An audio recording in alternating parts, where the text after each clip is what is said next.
여러분들은 사람을 볼 때 어떤 점을 가장 먼저 보시나요? 외모, 성격, 옷차림, 말투 등 기준이 다양하실 텐데요. 부처님은 좋은 사람인지 판단하려면 내면과 행동을 보는 통찰력이 필요하다고 가르침을 주셨습니다. 오늘은 부처님의 말씀을 토대로 좋은 사람을 판단하는 방법, 진정으로 영혼이 맑은 사람이 되는 방법에 대해 공부하겠습니다. 어리석은 자를 가까이 하지 말라. 비열한 자와 가까이 하지 말라. 오직 선한 일을 가까이 할지니 그대는 마침내 그대의 주변에 있는 사람들을 닮아갈 것이기에. 환경을 선택하는 것은 곧 운명을 선택하는 것이다. 내가 환경을 선택하고 환경이 나에게 영향을 미친다. 항성 같은 사람이 아닌 보통 사람이라면 더욱이나 그렇다. 그러므로 어떤 환경에 들어갈 것인가를 결정하는 것은 운명의 일부를 결정하는 것이다. 그 중에서도 스승과 벗은 나에게 가장 강력한 영향을 끼치는 환경이다. 나쁜 스승, 나쁜 벗은 처음부터 가까이 하지 말라. 나쁜 것이 어떻다는 것을 알기 위해서라도 가까이 하지 말라. 욕하면서 배운다는 말도 있지 않은가. 외모는 보지 않는다. 오직 마음만을 보나니 마음이 청정하여 맑고 밝게 살아가는 사람. 나는 그를 맑은이라 부른다. 생텍쥐페리의 책 어린 왕자는 뱃속에 코끼리를 삼키고 있는 보아 구렁이를 보여주면서 시작된다. 그러나 사람들은 속을 볼 줄 모른 채 그것을 모자라고 말한다. 그래서 마음으로 보아야 가장 잘 보인다. 는 여우의 가르침은 값지다. 이렇게도 생각해보자. 어린 왕자는 금빛 머리카락을 가진 아름다운 어린이였다. 그런데 만일 어린 왕자가 미운 외모를 가졌다면, 또는 늙고 병든 할아버지가 어린 왕자의 깨달음을 나에게 말한다면, 이 질문에 선뜻 대답하지 못한다면 당신은 처음부터 다시 시작해야 한다. 삶의 진실에 닿는 것은 크게 한번 죽은 다음에야 가능하다고 말해지는 이유가 여기에 있다. 낡은 헝겊을 주워 모아 누더기 옷을 지어 입고 마른 몸, 파란 힘줄로 고요히 돌을 닦는 사람. 나는 그를 맑은이라 부른다. 무소유는 부처님이 예찬하신 삶의 방식이다. 특히 출가한 제자에게는 철저한 무소유가 권장되었는데 그에 따라 비구에게는 옷을 2벌만 가지라는 계율이 주어졌다. 거기까지는 필수적인 요청이지만 자발적으로 그보다 더 검소한 삶을 사는 비구들도 부처님 당시에는 아주 많았다. 그런 분들은 무덤 가에 버려진 옷에서 성한 부분만을 모아가사 비구가 입는 옷을 지어 입었다. 그것을 분소회라고 하거니와 그 더럽고 무거운 옷 안에 깃들인 정신은 가장 투명하고 고결한 것이었다. 부모가 귀족인지는 묻지 않는다. 소유가 얼마인지도 묻지 않는다. 모든 것에 집착이 없이 마음이 바람처럼 가벼운 사람. 나는 그를 맑은이라 부른다. 부처님의 제자 가운데에는 난쟁이 비구가 있었다. 똥을 치다가 출가한 비구도 있었다. 노예로서 출가한 비구도 있었다. 그렇지만 그들은 모두 성자가 되었다. 키가 작다든가 똥을 치는 직업이라든가 신분이 비천하다든가 하는 것은 겉모양에 불과하다. 키가 작아도 마음이 큰 사람, 똥을 치지만 마음이 깨끗한 사람, 신분이 비천하지만 뜻이 고귀한 사람, 그런 사람이 지금 우리 곁에 있는지도 모른다. 어쩌면 당신이 바로 그런 사람일지도. 감정적인 흥분으로부터 벗어난 사람, 지적인 오류로부터 벗어난 사람. 나는 그를 맑은이라 부른다. 마음은 정서적인 면과 지적인 면으로 되어 있다.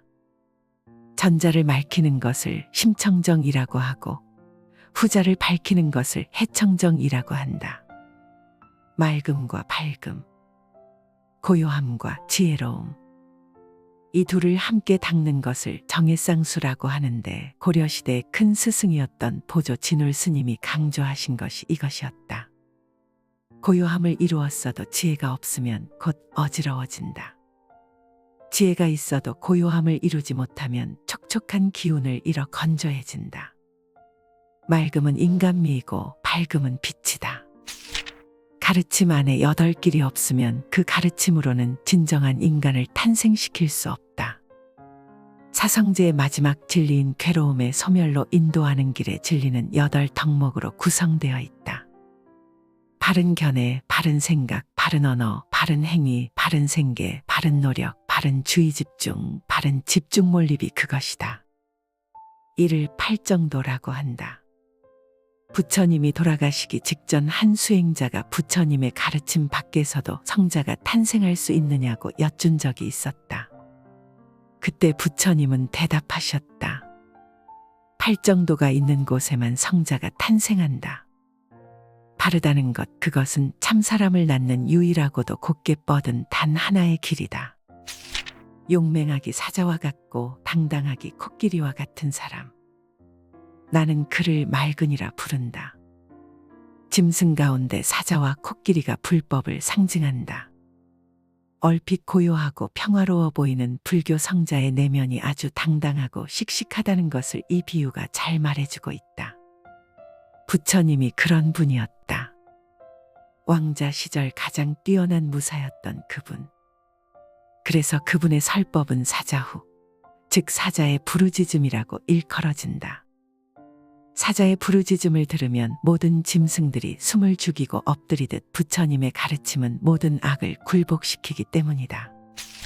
꾸짖음, 욕설, 결박, 매질을 당할지라도 묵묵히 그것을 견디는 사람. 그 견딤이 잘 무장된 무사와 같은 대장부. 나는 그를 맑은이라 부른다. 세상과의 인연을 끊고 승려가 되는 것은 세상으로부터의 도피가 아니다. 부처님이 약소국의 왕자였기 때문에 출가했다고 생각하는 사람도 있지만 천만의 말씀. 그렇게 문제를 피해가는 부처님이었다면 어떻게 가혹했던 6년간의 고행을 하실 수 있었겠는가. 마음의 영웅은 세상의 영웅보다 더한 인내심과 의지력을 갖추지 않으면 안 된다. 모욕을 당하면 치욕을 갚기 위해 적진 한가운데로 뛰어드는 것이 세상의 무사이지만 마음의 무사는 그 경우 자기의 분노를 적으로 삼아 마음 안으로 뛰어든다는 점이 다를 뿐이다. 몸에 주먹을 편 사람, 마음속에 증오를 버린 사람, 그리하여 남을 해칠 가능성이 모두 사라진 사람. 나는 그를 맑은이라 부른다. 몸의 긴장이 풀린 상태에서는 남을 해칠 수 없다. 아침에 잠자리에서 일어날 때 몸은 긴장이 풀려 있는데 그런 몸을 그냥 둔 채로 화를 낼 수는 없는 일이다. 마음을 닦는다는 것은 긴장의 이완을 연습하는 것이다. 마음이 긴장을 풀면 몸의 긴장도 풀리며 그 풀림이 한계를 넘어서면 다시는 긴장할 수 없는 경지가 온다. 그리하여 성자는 몸의 무기는 물론 마음의 무기인 증오까지 버린다. 그 경지에 도달한 목갈라나 존자는 자기를 해친 이교도들에게 조금의 증오심도 일으키지 않고 최후를 맞았다. 그래서 불행했느냐고. 불행 또한 긴장과 더불어서만 가능하다. 자기를 괴롭혀도 원한을 품지 않고 폭행하는 자들에게도 용서, 평화, 자비뿐. 선밖에는 가진 것이 없어서 악행하는 자에게도 선밖에 줄 것이 없는 사람. 나는 그를 맑은이라 부른다. 소크라테스는 아테네를 위한 전쟁에 참여하였다. 공자는 원수는 미워하지 않는 것만으로 충분하다고 말했다. 오직 예수와 부처님만이 원수에게도 자비와 사랑으로 대하라고 말했는데 그 같은 사상적 진보를 인류사에서 가장 먼저 보인 분은 부처님이었다. 달라이라마를 보라. 중국에 의해 자기 민족 수백만 명이 참사를 당하고 불교 사원은 무참히 파괴되었다. 자신 또한 죽음의 위협을 받으며 구사일생 인도로 도피해야 했다. 그러나 그분은 말한다. 나는 중국인들과 중국의 역사를 존경합니다. 중국의 정치 지도자들에 대해서는 나는 그들을 미워하지 않습니다. 나는 다만 그분들이 내세에 받게 될 꽈보를 슬프게 여길 뿐입니다. 이 세상에서 바라는 것이 없는 사람, 저 세상에서도 바라는 것이 없는 사람, 그 중간에서도 바라는 것이 없는 사람. 나는 그를 맑은이라 부른다. 모든 종교가 이 세상을 버리는 대신 저 세상을 바라도록 가르치지만 부처님만은 다르다. 이 세상을 버리는 대신 천당으로 가는 것은 물론 좋다. 그러나 천당 또한 마음이 행불행을 결정하는 곳이라는 점에서는 이곳과 다를 것이 없다. 지금 이대로의 마음을 가지고 천당에 가면 천당도 지금 이곳 같은 데가 될 뿐이라는 것이 부처님의 가르침이다. 백설공주가 있는 천당에서 공주의 계모가 과연 행복할 수 있겠는가? 질투와 증오가 있는 마음에 대해서는 천국도 그를 어찌해 주지 못한다. 바꿔 말해 마음이 천당을 이룰 경우 지금 이곳이 천당으로 바뀔 수도 있다. 그렇게 천당을 이룬 다음에는 그때는 천당마저 버리라는 것이 부처님의 가르침이다. 그럴 수 있어야만 비로소 완전한 천당, 즉 열반의 경지가 열린다. 쾌락으로부터 벗어난 사람. 송곳 끝에 겨자씨를 놓으면 미끄러져 떨어지듯 마음의 한 점의 쾌락도 허락하지 않는 사람. 나는 그를 맑은이라 부른다. 쾌락은 좋은 것이다. 그런 한편 좋지 않은 것이기도 한데 이런 좋음을 부처님은 처음은 좋지만 끝이 좋지 않은 좋음이라고 부르셨다. 그에 비해 열반의 경지는 처음도 좋고 끝도 좋은 좋음이다. 그리하여 열반을 이룬 성자는 쾌락으로는 맛볼 수 없는 최고 최상의 자유를 누리게 되는 것이다. 처음도 좋고 끝도 좋으며 나도 좋고 남에게도 좋은 선. 부디 나의 삶이 그런 선으로 충만하게 되기를. 그리고 당신도 또한 사람의 탄생과 죽음의 길을 밝게 하는 사람. 나는 그를 맑은이라 부른다. 어떤 사람은 가난한 집에 태어나고 어떤 사람은 부잣집에 태어난다. 어떤 사람은 건강한 몸으로 태어나고 어떤 사람은 불편한 몸을 갖고 태어난다. 세상은 왜 이렇게 불평등한 것일까? 세계를 하느님이 지배한다는 교리로는 이를 설명할 수 없다. 이에 비해 윤회설은 말한다. 그것은 지난 생에 그가 행한 행위에 따르는 응분의 결과라고. 그러니까 지금의 처지를 숙명으로 여기라는 뜻일까? 아니다. 그러니까 내 생을 내 뜻대로 결정하라는 뜻이다. 마음의 수동성과 능동성 중에 능동성에 주목해야 한다는 것은 앞에서 이미 말한 대로이다. 마음이 허공 같아 아무런 자취가 없어서 자기가 가는 길을 천인도 알지 못하게 하는 사람. 나는 그를 맑은이라 부른다. 기독교가 신의 종교라면 불교는 인간의 종교이다. 신의 입장에서 세계가 지어진 것이 아니라 인간의 입장에서 세계를 보는 종교인 것이다. 그리하여 불교에서의 인간은 신보다 더 존귀해질 수도 있는 존재이다. 불교에서는 신을 하늘이라고 하는데 불교 경전에는 하늘 사람 천인들이 부처님이나 불교 성자들을 예배하는 장면이 무수히 등장한다. 다른 한편으로 인간은 악마보다 더 악해질 수도 있다. 이렇듯 무한한 상승의 가능성과 타락의 가능성을 함께 가진 지금 우리는 인간이다. 우리가 만일 마음을 허공처럼 만들 수 있다면, 그리하여 마음을 쓰되 그 자취가 없도록 할 수 있다면 신조차 우리의 마음을 찾아낼 수 없다고 부처님은 말씀하신다. 과거에 머물지 않는 사람, 미래에도 머물지 않는 사람, 현재에도 머물지 않는 사람. 나는 그를 맑은이라 부른다. 지나간 일에 미련을 갖지 말라. 다가올 미래의 희망과 비전을 가져라. 여기까지는 흔히 듣는 가르침이고 부처님 또한 이 견해에 동의하신다. 그러나 수행자는 거기에서 더 나아가야 한다. 미래에 희망을 갖는 것은 좋다. 그러나 그 희망이 집착이 되어서는 안 된다.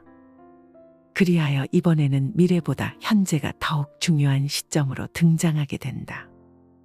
미래의 성취는 현재의 연속이 충실할 때 저절로 온다. 그러나 거기에서도 한 걸음 더 나아가자. 현재에 충실하되 그에도 집착하지 말자. 그때 바람처럼 가벼운 부처님께서 그렇게도 찬양에 맞지 않았던 해탈의 경지는 가까워 올 것이다. 일체의 악을 행하지 말고 착한 공덕을 힘껏 행하라. 또한 마음을 깨끗이 할지니 이것이 모든 부처님의 가르침이다. 모든 부처님이란 과거불과 미래불의 현재불인 석가모니 부처님 당신을 포함하여 지칭하신 것이다. 불법은 부처님이 나시거나 나시지 않거나와 관계없이 이미 있어 왔고 앞으로도 있을 것이다. 따라서 인간이 있고 중생이 있는 한 불교의 역사는 끝나지 않는다. 그리고 모든 부처님은 악의 길을 버리고 선의 길로 가라고 권하신다. 그런데 선의 길에는 두 차원이 있어서 길은 모두 셋으로 나뉜다. 악, 선, 최고선의 길이 그것이다. 최고선은 선을 행하지만 자기가 행한 선에 대해 집착하지 않는 것을 가리킨다. 주대주는 자가 없고 받되 받는 자가 없으며 주고받는 물건 또한 없는 베품. 위대한 스승 예수가 한 말. 왼손이 하는 일을 오른손이 모르게 하라. 는 뜻을 담아 불교에서는 삼륜청정이라는 말이 쓰이고 있다. 원수를 갖지 말라. 사랑도 갖지 말라. 그것들은 칡넝쿨처럼 얽히고 설키어 마침내 중생을 꽁꽁 묶는다. 악을 일으키는 마음과 그것을 행하는 마음 사이에는 무수한 얽힘이 있다. 악행과 악행을 당한 상대방 사이에도 무수한 얽힘이 있다. 이런 얽힘을 부처님은 칡넝쿨에 비유하셨다. 그렇다면 사랑은? 좀 더 생각해보면 알 수 있듯이 사랑 또한 다른 의미에서의 칡넝쿨이다. 그것은 단지 꿀처럼 달디단 모습을 하고 있다는 점에서 미움과 다를 뿐이다. 남을 사랑하되 그 사랑에 얽혀 들지 않는 사람. 그리하여 자기 속에서 진정한 즐거움을 발견한 사람. 홀로 있을 때는 홀로 있어 고요하고 사랑하는 사람과 있을 때는 그때대로 고요한 사람. 당신은 그런 사람을 본 적이 있는가? 그런 사람이 되고 싶어 한 적이 있는가? 모든 불행은 자기가 저지르고 자기가 받는 것이다. 악행은 녹이 쇠에서 나와 쇠를 사기듯이 자기 자신을 망친다. 자업자득. 범죄자를 가둔 것은 법관이 아니라 범죄자 자신이고 도둑의 발이 저린 것도 자기 스스로 저린 것이다. 그러나 어리석은 사람은 자기가 자기를 망치는 이치를 깨닫지 못한다. 범죄를 저지르는 첫 마음이 괴로워하는 둘째 마음의 원인임을 알지 못하고 첫 마음이 어떻게 생기고 자라는지를 이해하지 못한다. 부처님이 사바세계에 오신 것은 그 때문이다. 그 이치를 밝히 드러내어 모든 사람들을 행복의 길로 인도하시기 위해 그분은 우리 곁에 오셨던 것이다. 태양이 떠오르기 전에 동쪽 하늘이 붉게 물들듯 행복이 시작되기 전에도 전조가 있으니 훌륭한 스승과 좋은 벗이 있다는 것이 그것이다. 어느 때 아난다 존자가 부처님께 여쭈었다. 훌륭한 스승과 좋은 벗이 있다는 것은 행복으로 가기 위한 절반의 조건을 충족한 것이라고 할 수 있을 것입니다. 그에 대해 부처님은 말씀하셨다. 아니다. 그것은 절반이 아니라 전부이다. 훌륭한 스승과 좋은 벗은 우리가 받을 수 있는 최상의 선물이다.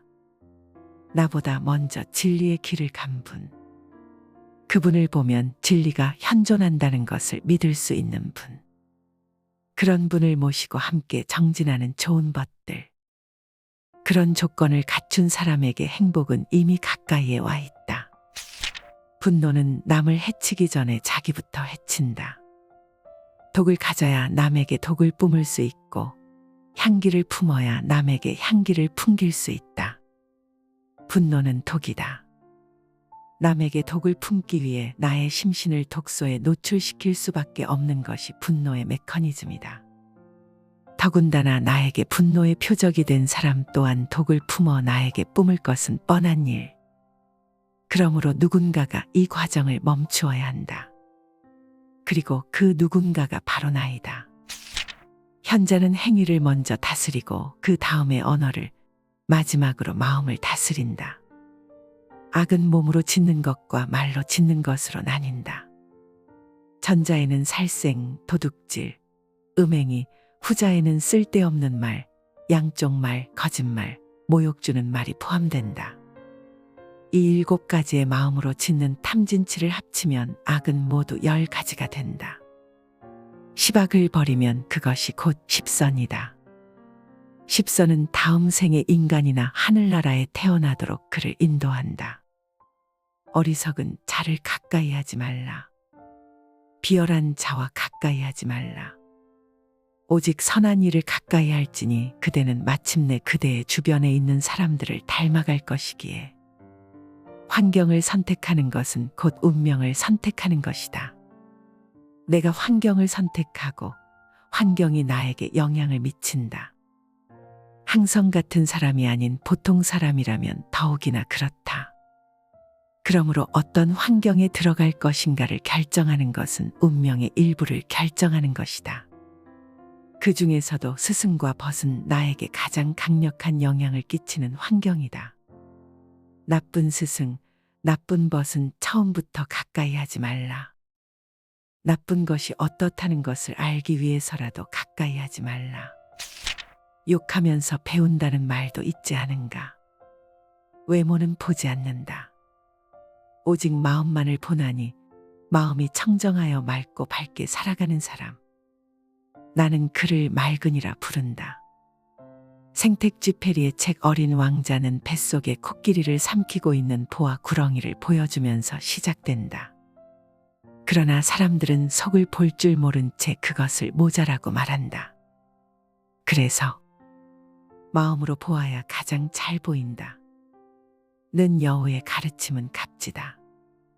이렇게도 생각해보자. 어린 왕자는 금빛 머리카락을 가진 아름다운 어린이였다. 그런데 만일 어린 왕자가 미운 외모를 가졌다면, 또는 늙고 병든 할아버지가 어린 왕자의 깨달음을 나에게 말한다면, 이 질문에 선뜻 대답하지 못한다면 당신은 처음부터 다시 시작해야 한다.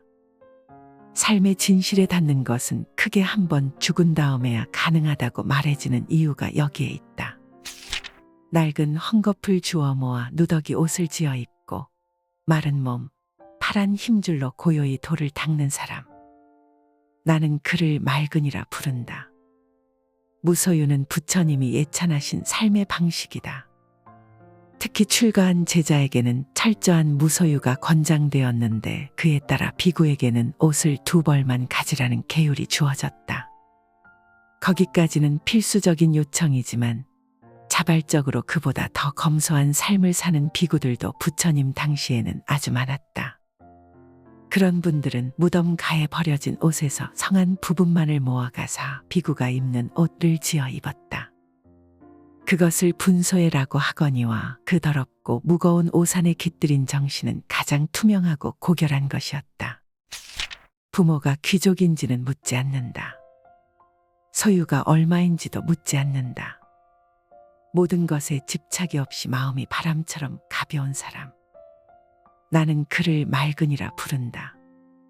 부처님의 제자 가운데에는 난쟁이 비구가 있었다. 똥을 치다가 출가한 비구도 있었다. 노예로서 출가한 비구도 있었다. 그렇지만 그들은 모두 성자가 되었다. 키가 작다든가 똥을 치는 직업이라든가 신분이 비천하다든가 하는 것은 겉모양에 불과하다. 키가 작아도 마음이 큰 사람, 똥을 치지만 마음이 깨끗한 사람, 신분이 비천하지만 뜻이 고귀한 사람, 그런 사람이 지금 우리 곁에 있는지도 모른다. 어쩌면 당신이 바로 그런 사람일지도. 감정적인 흥분으로부터 벗어난 사람, 지적인 오류로부터 벗어난 사람. 나는 그를 맑은이라 부른다.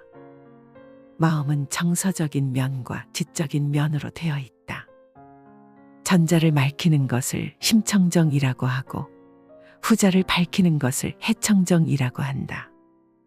맑음과 밝음, 고요함과 지혜로움, 이 둘을 함께 닦는 것을 정해쌍수라고 하는데 고려시대의 큰 스승이었던 보조 진울 스님이 강조하신 것이 이것이었다. 고요함을 이루었어도 지혜가 없으면 곧 어지러워진다. 지혜가 있어도 고요함을 이루지 못하면 촉촉한 기운을 잃어 건조해진다. 맑음은 인간미이고 밝음은 빛이다. 가르침 안에 8길이 없으면 그 가르침으로는 진정한 인간을 탄생시킬 수 없다. 사성제의 마지막 진리인 괴로움의 소멸로 인도하는 길의 진리는 8덕목으로 구성되어 있다. 바른 견해, 바른 생각, 바른 언어, 바른 행위, 바른 생계, 바른 노력, 바른 주의 집중, 바른 집중 몰입이 그것이다. 이를 팔정도라고 한다. 부처님이 돌아가시기 직전 한 수행자가 부처님의 가르침 밖에서도 성자가 탄생할 수 있느냐고 여쭌 적이 있었다. 그때 부처님은 대답하셨다. 팔정도가 있는 곳에만 성자가 탄생한다. 바르다는 것, 그것은 참사람을 낳는 유일하고도 곧게 뻗은 단 하나의 길이다. 용맹하기 사자와 같고 당당하기 코끼리와 같은 사람. 나는 그를 맑은이라 부른다. 짐승 가운데 사자와 코끼리가 불법을 상징한다. 얼핏 고요하고 평화로워 보이는 불교 성자의 내면이 아주 당당하고 씩씩하다는 것을 이 비유가 잘 말해주고 있다. 부처님이 그런 분이었다. 왕자 시절 가장 뛰어난 무사였던 그분. 그래서 그분의 설법은 사자후, 즉 사자의 부르짖음이라고 일컬어진다. 사자의 부르짖음을 들으면 모든 짐승들이 숨을 죽이고 엎드리듯 부처님의 가르침은 모든 악을 굴복시키기 때문이다. 꾸짖음, 욕설, 결박, 매질을 당할지라도 묵묵히 그것을 견디는 사람. 그 견딤이 잘 무장된 무사와 같은 대장부. 나는 그를 맑은이라 부른다. 세상과의 인연을 끊고 승려가 되는 것은 세상으로부터의 도피가 아니다. 부처님이 약소국의 왕자였기 때문에 출가했다고 생각하는 사람도 있지만 천만의 말씀. 그렇게 문제를 피해가는 부처님이었다면 어떻게 가혹했던 6년간의 고행을 하실 수 있었겠는가. 마음의 영웅은 세상의 영웅보다 더한 인내심과 의지력을 갖추지 않으면 안 된다. 모욕을 당하면 치욕을 갚기 위해 적진 한가운데로 뛰어드는 것이 세상의 무사이지만 마음의 무사는 그 경우 자기의 분노를 적으로 삼아 마음 안으로 뛰어든다는 점이 다를 뿐이다.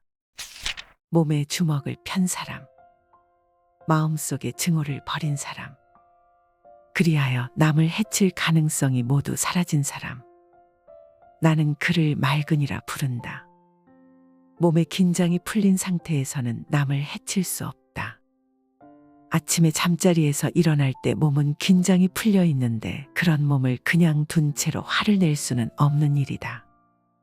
마음을 닦는다는 것은 긴장의 이완을 연습하는 것이다. 마음이 긴장을 풀면 몸의 긴장도 풀리며 그 풀림이 한계를 넘어서면 다시는 긴장할 수 없는 경지가 온다. 그리하여 성자는 몸의 무기는 물론 마음의 무기인 증오까지 버린다. 그 경지에 도달한 목갈라나 존자는 자기를 해친 이교도들에게 조금의 증오심도 일으키지 않고 최후를 맞았다. 그래서 불행했느냐고. 불행 또한 긴장과 더불어서만 가능하다. 자기를 괴롭혀도 원한을 품지 않고 폭행하는 자들에게도 용서, 평화, 자비뿐. 선밖에는 가진 것이 없어서 악행하는 자에게도 선밖에 줄 것이 없는 사람. 나는 그를 맑은이라 부른다. 소크라테스는 아테네를 위한 전쟁에 참여하였다. 공자는 원수는 미워하지 않는 것만으로 충분하다고 말했다. 오직 예수와 부처님만이 원수에게도 자비와 사랑으로 대하라고 말했는데 그 같은 사상적 진보를 인류사에서 가장 먼저 보인 분은 부처님이었다. 달라이라마를 보라. 중국에 의해 자기 민족 수백만 명이 참사를 당하고 불교 사원은 무참히 파괴되었다. 자신 또한 죽음의 위협을 받으며 구사일생 인도로 도피해야 했다. 그러나 그분은 말한다. 나는 중국인들과 중국의 역사를 존경합니다. 중국의 정치 지도자들에 대해서는 나는 그들을 미워하지 않습니다. 나는 다만 그분들이 내세에 받게 될 꽈보를 슬프게 여길 뿐입니다. 이 세상에서 바라는 것이 없는 사람, 저 세상에서도 바라는 것이 없는 사람, 그 중간에서도 바라는 것이 없는 사람, 나는 그를 맑은이라 부른다. 모든 종교가 이 세상을 버리는 대신 저 세상을 바라도록 가르치지만 부처님만은 다르다. 이 세상을 버리는 대신 천당으로 가는 것은 물론 좋다. 그러나 천당 또한 마음이 행불행을 결정하는 곳이라는 점에서는 이곳과 다를 것이 없다. 지금 이대로의 마음을 가지고 천당에 가면 천당도 지금 이곳 같은 데가 될 뿐이라는 것이 부처님의 가르침이다. 백설공주가 있는 천당에서 공주의 계모가 과연 행복할 수 있겠는가? 질투와 증오가 있는 마음에 대해서는 천국도 그를 어찌해 주지 못한다. 바꿔 말해 마음이 천당을 이룰 경우 지금 이곳이 천당으로 바뀔 수도 있다. 그렇게 천당을 이룬 다음에는 그때는 천당마저 버리라는 것이 부처님의 가르침이다. 그럴 수 있어야만 비로소 완전한 천당, 즉 열반의 경지가 열린다. 쾌락으로부터 벗어난 사람. 송곳 끝에 겨자씨를 놓으면 미끄러져 떨어지듯 마음의 한 점의 쾌락도 허락하지 않는 사람. 나는 그를 맑은이라 부른다. 쾌락은 좋은 것이다. 그런 한편 좋지 않은 것이기도 한데 이런 좋음을 부처님은 처음은 좋지만 끝이 좋지 않은 좋음이라고 부르셨다. 그에 비해 열반의 경지는 처음도 좋고 끝도 좋은 좋음이다. 그리하여 열반을 이룬 성자는 쾌락으로는 맛볼 수 없는 최고 최상의 자유를 누리게 되는 것이다. 처음도 좋고 끝도 좋으며 나도 좋고 남에게도 좋은 선. 부디 나의 삶이 그런 선으로 충만하게 되기를. 그리고 당신도 또한 사람의 탄생과 죽음의 길을 밝게 하는 사람. 나는 그를 맑은이라 부른다. 어떤 사람은 가난한 집에 태어나고 어떤 사람은 부잣집에 태어난다. 어떤 사람은 건강한 몸으로 태어나고 어떤 사람은 불편한 몸을 갖고 태어난다. 세상은 왜 이렇게 불평등한 것일까? 세계를 하느님이 지배한다는 교리로는 이를 설명할 수 없다. 이에 비해 윤회설은 말한다. 그것은 지난 생에 그가 행한 행위에 따르는 응분의 결과라고. 그러니까 지금의 처지를 숙명으로 여기라는 뜻일까? 아니다. 그러니까 내 생을 내 뜻대로 결정하라는 뜻이다. 마음의 수동성과 능동성 중에 능동성에 주목해야 한다는 것은 앞에서 이미 말한 대로이다. 마음이 허공 같아 아무런 자취가 없어서 자기가 가는 길을 천인도 알지 못하게 하는 사람. 나는 그를 맑은이라 부른다. 기독교가 신의 종교라면 불교는 인간의 종교이다. 신의 입장에서 세계가 지어진 것이 아니라 인간의 입장에서 세계를 보는 종교인 것이다. 그리하여 불교에서의 인간은 신보다 더 존귀해질 수도 있는 존재이다. 불교에서는 신을 하늘이라고 하는데 불교 경전에는 하늘 사람 천인들이 부처님이나 불교 성자들을 예배하는 장면이 무수히 등장한다. 다른 한편으로 인간은 악마보다 더 악해질 수도 있다. 이렇듯 무한한 상승의 가능성과 타락의 가능성을 함께 가진 지금 우리는 인간이다. 우리가 만일 마음을 허공처럼 만들 수 있다면, 그리하여 마음을 쓰되 그 자취가 없도록 할 수 있다면 신조차 우리의 마음을 찾아낼 수 없다고 부처님은 말씀하신다. 과거에 머물지 않는 사람, 미래에도 머물지 않는 사람, 현재에도 머물지 않는 사람. 나는 그를 맑은이라 부른다. 지나간 일에 미련을 갖지 말라. 다가올 미래의 희망과 비전을 가져라. 여기까지는 흔히 듣는 가르침이고 부처님 또한 이 견해에 동의하신다. 그러나 수행자는 거기에서 더 나아가야 한다. 미래에 희망을 갖는 것은 좋다. 그러나 그 희망이 집착이 되어서는 안 된다. 그리하여 이번에는 미래보다 현재가 더욱 중요한 시점으로 등장하게 된다. 미래의 성취는 현재의 연속이 충실할 때 저절로 온다. 그러나 거기에서도 한 걸음 더 나아가자. 현재에 충실하되 그에도 집착하지 말자. 그때 바람처럼 가벼운 부처님께서 그렇게도 찬양에 맞지 않았던 해탈의 경지는 가까워 올 것이다. 일체의 악을 행하지 말고 착한 공덕을 힘껏 행하라. 또한 마음을 깨끗이 할지니 이것이 모든 부처님의 가르침이다. 모든 부처님이란 과거불과 미래불의 현재불인 석가모니 부처님 당신을 포함하여 지칭하신 것이다. 불법은 부처님이 나시거나 나시지 않거나와 관계없이 이미 있어 왔고 앞으로도 있을 것이다. 따라서 인간이 있고 중생이 있는 한 불교의 역사는 끝나지 않는다. 그리고 모든 부처님은 악의 길을 버리고 선의 길로 가라고 권하신다. 그런데 선의 길에는 두 차원이 있어서 길은 모두 셋으로 나뉜다. 악, 선, 최고선의 길이 그것이다. 최고선은 선을 행하지만 자기가 행한 선에 대해 집착하지 않는 것을 가리킨다. 주대주는 자가 없고 받되 받는 자가 없으며 주고받는 물건 또한 없는 베품. 위대한 스승 예수가 한 말. 왼손이 하는 일을 오른손이 모르게 하라. 는 뜻을 담아 불교에서는 삼륜청정이라는 말이 쓰이고 있다. 원수를 갖지 말라. 사랑도 갖지 말라. 그것들은 칡넝쿨처럼 얽히고 설키어 마침내 중생을 꽁꽁 묶는다. 악을 일으키는 마음과 그것을 행하는 마음 사이에는 무수한 얽힘이 있다. 악행과 악행을 당한 상대방 사이에도 무수한 얽힘이 있다. 이런 얽힘을 부처님은 칡넝쿨에 비유하셨다. 그렇다면 사랑은? 좀 더 생각해보면 알 수 있듯이 사랑 또한 다른 의미에서의 칡넝쿨이다. 그것은 단지 꿀처럼 달디단 모습을 하고 있다는 점에서 미움과 다를 뿐이다. 남을 사랑하되 그 사랑에 얽혀 들지 않는 사람. 그리하여 자기 속에서 진정한 즐거움을 발견한 사람. 홀로 있을 때는 홀로 있어 고요하고 사랑하는 사람과 있을 때는 그때대로 고요한 사람. 당신은 그런 사람을 본 적이 있는가? 그런 사람이 되고 싶어 한 적이 있는가? 모든 불행은 자기가 저지르고 자기가 받는 것이다. 악행은 녹이 쇠에서 나와 쇠를 사기듯이 자기 자신을 망친다. 자업자득. 범죄자를 가둔 것은 법관이 아니라 범죄자 자신이고 도둑의 발이 저린 것도 자기 스스로 저린 것이다. 그러나 어리석은 사람은 자기가 자기를 망치는 이치를 깨닫지 못한다. 범죄를 저지르는 첫 마음이 괴로워하는 둘째 마음의 원인임을 알지 못하고 첫 마음이 어떻게 생기고 자라는지를 이해하지 못한다.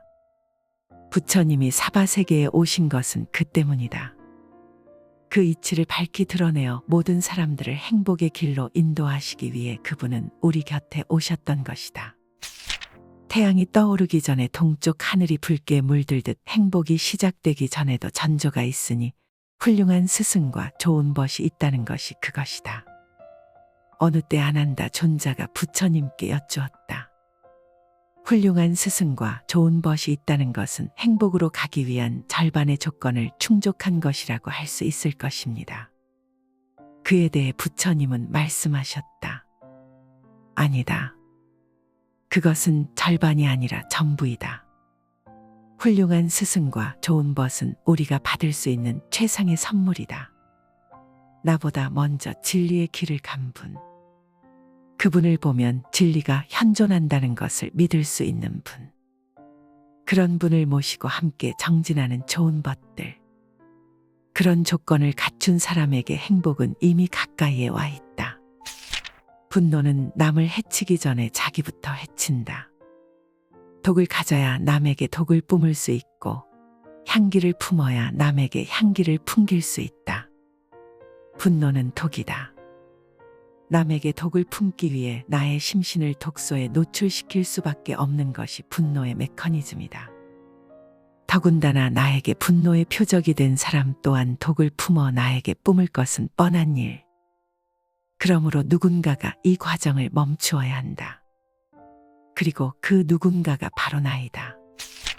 현자는 행위를 먼저 다스리고 그 다음에 언어를, 마지막으로 마음을 다스린다. 악은 몸으로 짓는 것과 말로 짓는 것으로 나뉜다.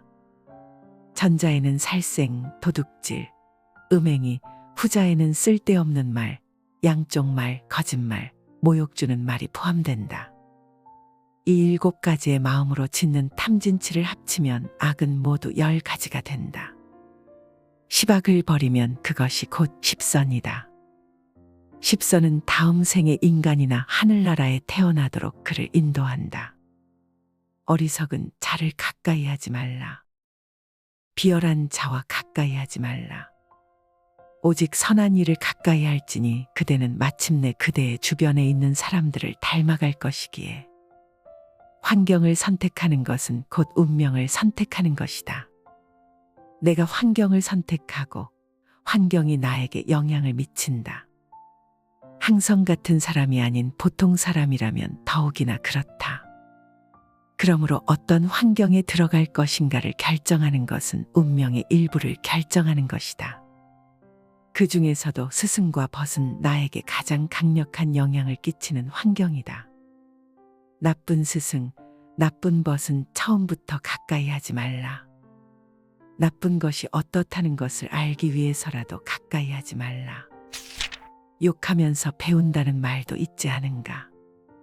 외모는 보지 않는다. 오직 마음만을 보나니 마음이 청정하여 맑고 밝게 살아가는 사람. 나는 그를 맑은이라 부른다. 생텍쥐페리의 책 어린 왕자는 뱃속에 코끼리를 삼키고 있는 보아 구렁이를 보여주면서 시작된다. 그러나 사람들은 속을 볼 줄 모른 채 그것을 모자라고 말한다. 그래서 마음으로 보아야 가장 잘 보인다. 는 여우의 가르침은 값지다. 이렇게도 생각해보자. 어린 왕자는 금빛 머리카락을 가진 아름다운 어린이였다. 그런데 만일 어린 왕자가 미운 외모를 가졌다면, 또는 늙고 병든 할아버지가 어린 왕자의 깨달음을 나에게 말한다면, 이 질문에 선뜻 대답하지 못한다면 당신은 처음부터 다시 시작해야 한다. 삶의 진실에 닿는 것은 크게 한번 죽은 다음에야 가능하다고 말해지는 이유가 여기에 있다. 낡은 헝겊을 주워 모아 누더기 옷을 지어 입고 마른 몸, 파란 힘줄로 고요히 돌을 닦는 사람. 나는 그를 맑은이라 부른다. 무소유는 부처님이 예찬하신 삶의 방식이다. 특히 출가한 제자에게는 철저한 무소유가 권장되었는데 그에 따라 비구에게는 옷을 2벌만 가지라는 계율이 주어졌다. 거기까지는 필수적인 요청이지만 자발적으로 그보다 더 검소한 삶을 사는 비구들도 부처님 당시에는 아주 많았다. 그런 분들은 무덤 가에 버려진 옷에서 성한 부분만을 모아가사 비구가 입는 옷을 지어 입었다. 그것을 분소회라고 하거니와 그 더럽고 무거운 옷 안에 깃들인 정신은 가장 투명하고 고결한 것이었다. 부모가 귀족인지는 묻지 않는다. 소유가 얼마인지도 묻지 않는다. 모든 것에 집착이 없이 마음이 바람처럼 가벼운 사람. 나는 그를 맑은이라 부른다. 부처님의 제자 가운데에는 난쟁이 비구가 있었다. 똥을 치다가 출가한 비구도 있었다. 노예로서 출가한 비구도 있었다. 그렇지만 그들은 모두 성자가 되었다. 키가 작다든가 똥을 치는 직업이라든가 신분이 비천하다든가 하는 것은 겉모양에 불과하다. 키가 작아도 마음이 큰 사람, 똥을 치지만 마음이 깨끗한 사람, 신분이 비천하지만 뜻이 고귀한 사람, 그런 사람이 지금 우리 곁에 있는지도 모른다. 어쩌면 당신이 바로 그런 사람일지도. 감정적인 흥분으로부터 벗어난 사람, 지적인 오류로부터 벗어난 사람. 나는 그를 맑은이라 부른다. 마음은 정서적인 면과 지적인 면으로 되어 있다. 전자를 맑히는 것을 심청정이라고 하고 후자를 밝히는 것을 해청정이라고 한다. 맑음과 밝음, 고요함과 지혜로움. 이 둘을 함께 닦는 것을 정해쌍수라고 하는데 고려시대의 큰 스승이었던 보조 진울 스님이 강조하신 것이 이것이었다. 고요함을 이루었어도 지혜가 없으면 곧 어지러워진다. 지혜가 있어도 고요함을 이루지 못하면 촉촉한 기운을 잃어 건조해진다. 맑음은 인간미이고 밝음은 빛이다. 가르침 안에 8길이 없으면 그 가르침으로는 진정한 인간을 탄생시킬 수 없다. 사성제의 마지막 진리인 괴로움의 소멸로 인도하는 길의 진리는 8덕목으로 구성되어 있다. 바른 견해, 바른 생각, 바른 언어, 바른 행위, 바른 생계, 바른 노력, 바른 주의 집중, 바른 집중 몰입이 그것이다. 이를 팔정도라고 한다. 부처님이 돌아가시기 직전 한 수행자가 부처님의 가르침 밖에서도 성자가 탄생할 수 있느냐고 여쭌 적이 있었다. 그때 부처님은 대답하셨다. 팔정도가 있는 곳에만 성자가 탄생한다. 바르다는 것, 그것은 참사람을 낳는 유일하고도 곱게 뻗은 단 하나의 길이다. 용맹하기 사자와 같고 당당하기 코끼리와 같은 사람. 나는 그를 맑은이라 부른다. 짐승 가운데 사자와 코끼리가 불법을 상징한다. 얼핏 고요하고 평화로워 보이는 불교 성자의 내면이 아주 당당하고 씩씩하다는 것을 이 비유가 잘 말해주고 있다. 부처님이 그런 분이었다. 왕자 시절 가장 뛰어난 무사였던 그분. 그래서 그분의 설법은 사자후, 즉 사자의 부르짖음이라고 일컬어진다. 사자의 부르짖음을 들으면 모든 짐승들이 숨을 죽이고 엎드리듯 부처님의 가르침은 모든 악을 굴복시키기 때문이다. 꾸짖음, 욕설, 결박, 매질을 당할지라도 묵묵히 그것을 견디는 사람. 그 견딤이 잘 무장된 무사와 같은 대장부. 나는 그를 맑은이라 부른다. 세상과의 인연을 끊고 승려가 되는 것은 세상으로부터의 도피가 아니다. 부처님이 약소국의 왕자였기 때문에 출가했다고 생각하는 사람도 있지만 천만의 말씀. 그렇게 문제를 피해가는 부처님이었다면 어떻게 가혹했던 6년간의 고행을 하실 수 있었겠는가. 마음의 영웅은 세상의 영웅보다 더한 인내심과 의지력을 갖추지 않으면 안 된다. 모욕을 당하면 치욕을 갚기 위해 적진 한가운데로 뛰어드는 것이 세상의 무사이지만 마음의 무사는 그 경우 자기의 분노를 적으로 삼아 마음 안으로 뛰어든다는 점이 다를 뿐이다.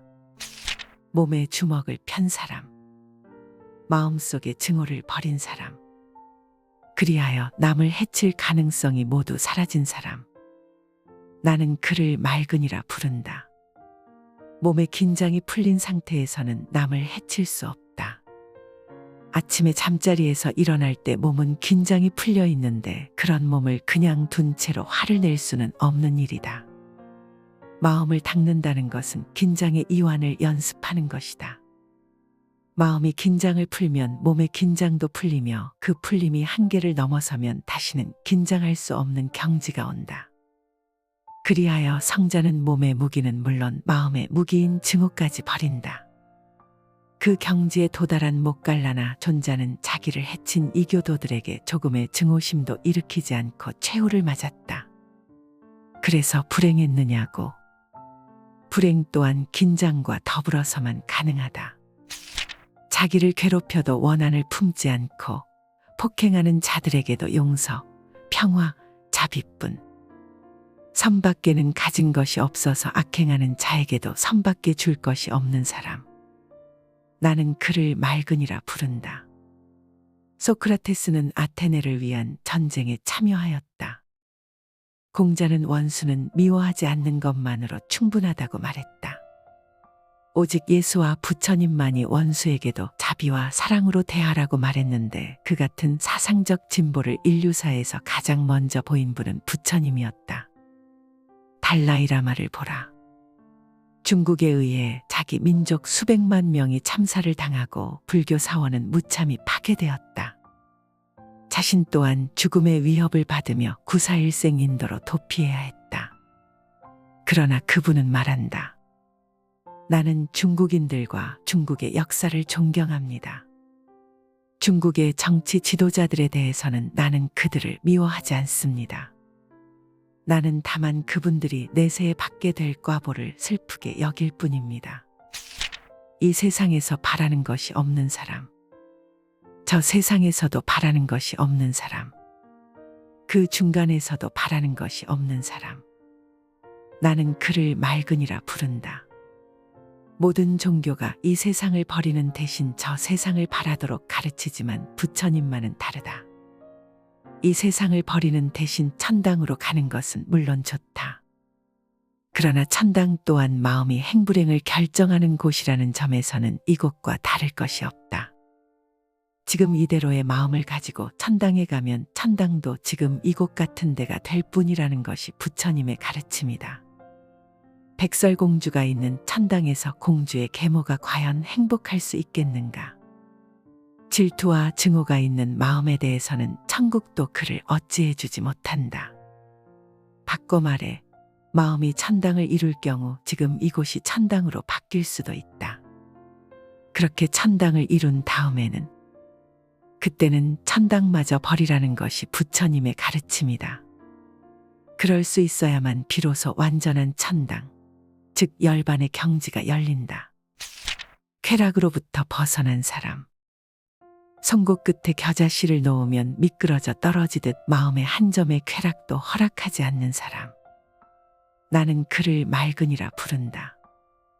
쾌락은 좋은 것이다.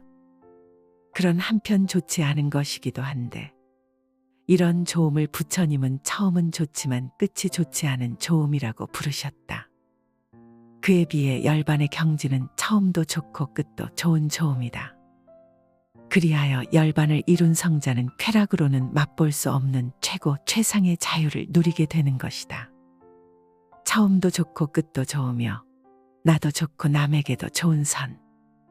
부디 나의 삶이 그런 선으로 충만하게 되기를. 그리고 당신도 또한 사람의 탄생과 죽음의 길을 밝게 하는 사람. 나는 그를 맑은이라 부른다. 어떤 사람은 가난한 집에 태어나고 어떤 사람은 부잣집에 태어난다.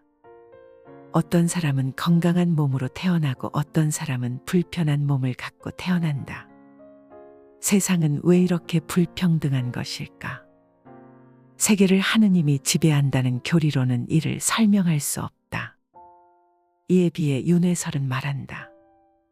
그것은 지난 생에 그가 행한 행위에 따르는 응분의 결과라고. 그러니까 지금의 처지를 숙명으로 여기라는 뜻일까? 아니다. 그러니까 내 생을 내 뜻대로 결정하라는 뜻이다. 마음의 수동성과 능동성 중에 능동성에 주목해야 한다는 것은 앞에서 이미 말한 대로이다. 마음이 허공 같아 아무런 자취가 없어서 자기가 가는 길을 천인도 알지 못하게 하는 사람. 나는 그를 맑은이라 부른다. 기독교가 신의 종교라면 불교는 인간의 종교이다. 신의 입장에서 세계가 지어진 것이 아니라 인간의 입장에서 세계를 보는 종교인 것이다. 그리하여 불교에서의 인간은 신보다 더 존귀해질 수도 있는 존재이다. 불교에서는 신을 하늘이라고 하는데 불교 경전에는 하늘 사람 천인들이 부처님이나 불교 성자들을 예배하는 장면이 무수히 등장한다. 다른 한편으로 인간은 악마보다 더 악해질 수도 있다. 이렇듯 무한한 상승의 가능성과 타락의 가능성을 함께 가진 지금 우리는 인간이다. 우리가 만일 마음을 허공처럼 만들 수 있다면, 그리하여 마음을 쓰되 그 자취가 없도록 할 수 있다면 신조차 우리의 마음을 찾아낼 수 없다고 부처님은 말씀하신다. 과거에 머물지 않는 사람, 미래에도 머물지 않는 사람, 현재에도 머물지 않는 사람. 나는 그를 맑은이라 부른다. 지나간 일에 미련을 갖지 말라. 다가올 미래의 희망과 비전을 가져라. 여기까지는 흔히 듣는 가르침이고 부처님 또한 이 견해에 동의하신다. 그러나 수행자는 거기에서 더 나아가야 한다. 미래에 희망을 갖는 것은 좋다. 그러나 그 희망이 집착이 되어서는 안 된다. 그리하여 이번에는 미래보다 현재가 더욱 중요한 시점으로 등장하게 된다. 미래의 성취는 현재의 연속이 충실할 때 저절로 온다. 그러나 거기에서도 한 걸음 더 나아가자. 현재에 충실하되 그에도 집착하지 말자. 그때 바람처럼 가벼운 부처님께서 그렇게도 찬양에 맞지 않았던 해탈의 경지는 가까워 올 것이다. 일체의 악을 행하지 말고 착한 공덕을 힘껏 행하라. 또한 마음을 깨끗이 할지니 이것이 모든 부처님의 가르침이다. 모든 부처님이란 과거불과 미래불의 현재불인 석가모니 부처님 당신을 포함하여 지칭하신 것이다. 불법은 부처님이 나시거나 나시지 않거나와 관계없이 이미 있어 왔고 앞으로도 있을 것이다. 따라서 인간이 있고 중생이 있는 한 불교의 역사는 끝나지 않는다. 그리고 모든 부처님은 악의 길을 버리고 선의 길로 가라고 권하신다. 그런데 선의 길에는 두 차원이 있어서 길은 모두 셋으로 나뉜다. 악, 선, 최고선의 길이 그것이다. 최고선은 선을 행하지만 자기가 행한 선에 대해 집착하지 않는 것을 가리킨다. 주대주는 자가 없고 받되 받는 자가 없으며 주고받는 물건 또한 없는 베품. 위대한 스승 예수가 한 말. 왼손이 하는 일을 오른손이 모르게 하라. 는 뜻을 담아 불교에서는 삼륜청정이라는 말이 쓰이고 있다. 원수를 갖지 말라. 사랑도 갖지 말라. 그것들은 칡넝쿨처럼 얽히고 설키어 마침내 중생을 꽁꽁 묶는다. 악을 일으키는 마음과 그것을 행하는 마음 사이에는 무수한 얽힘이 있다. 악행과 악행을 당한 상대방 사이에도 무수한 얽힘이 있다. 이런 얽힘을 부처님은 칡넝쿨에 비유하셨다. 그렇다면 사랑은? 좀 더 생각해보면 알 수 있듯이 사랑 또한 다른 의미에서의 칡넝쿨이다. 그것은 단지 꿀처럼 달디단 모습을 하고 있다는 점에서 미움과 다를 뿐이다. 남을 사랑하되 그 사랑에 얽혀 들지 않는 사람. 그리하여 자기 속에서 진정한 즐거움을 발견한 사람. 홀로 있을 때는 홀로 있어 고요하고 사랑하는 사람과 있을 때는 그때대로 고요한 사람. 당신은 그런 사람을 본 적이 있는가? 그런 사람이 되고 싶어 한 적이 있는가? 모든 불행은 자기가 저지르고 자기가 받는 것이다. 악행은 녹이 쇠에서 나와 쇠를 사기듯이 자기 자신을 망친다. 자업자득. 범죄자를 가둔 것은 법관이 아니라 범죄자 자신이고 도둑의 발이 저린 것도 자기 스스로 저린 것이다. 그러나 어리석은 사람은 자기가 자기를 망치는 이치를 깨닫지 못한다. 범죄를 저지르는 첫 마음이 괴로워하는 둘째 마음의 원인임을 알지 못하고 첫 마음이 어떻게 생기고 자라는지를 이해하지 못한다. 부처님이 사바세계에 오신 것은 그 때문이다. 그 이치를 밝히 드러내어 모든 사람들을 행복의 길로 인도하시기 위해 그분은 우리 곁에 오셨던 것이다. 태양이 떠오르기 전에 동쪽 하늘이 붉게 물들듯 행복이 시작되기 전에도 전조가 있으니 훌륭한 스승과 좋은 벗이 있다는 것이 그것이다. 어느 때 아난다 존자가 부처님께 여쭈었다. 훌륭한 스승과 좋은 벗이 있다는 것은 행복으로 가기 위한 절반의 조건을 충족한 것이라고 할 수 있을 것입니다. 그에 대해 부처님은 말씀하셨다. 아니다. 그것은 절반이 아니라 전부이다. 훌륭한 스승과 좋은 벗은 우리가 받을 수 있는 최상의 선물이다. 나보다 먼저 진리의 길을 간 분. 그분을 보면 진리가 현존한다는 것을 믿을 수 있는 분. 그런 분을 모시고 함께 정진하는 좋은 벗들. 그런 조건을 갖춘 사람에게 행복은 이미 가까이에 와 있다. 분노는 남을 해치기 전에 자기부터 해친다. 독을 가져야 남에게 독을 뿜을 수 있고 향기를 품어야 남에게 향기를 풍길 수 있다. 분노는 독이다. 남에게 독을 품기 위해 나의 심신을 독소에 노출시킬 수밖에 없는 것이 분노의 메커니즘이다. 더군다나 나에게 분노의 표적이 된 사람 또한 독을 품어 나에게 뿜을 것은 뻔한 일. 그러므로 누군가가 이 과정을 멈추어야 한다. 그리고 그 누군가가 바로 나이다. 현자는 행위를 먼저 다스리고 그 다음에 언어를, 마지막으로 마음을 다스린다. 악은 몸으로 짓는 것과 말로 짓는 것으로 나뉜다. 전자에는 살생, 도둑질, 음행이, 후자에는 쓸데없는 말, 양쪽 말, 거짓말, 모욕 주는 말이 포함된다. 이 7가지의 마음으로 짓는 탐진치를 합치면 악은 모두 10가지가 된다. 십악을 버리면 그것이 곧 십선이다. 십선은 다음 생에 인간이나 하늘나라에 태어나도록 그를 인도한다.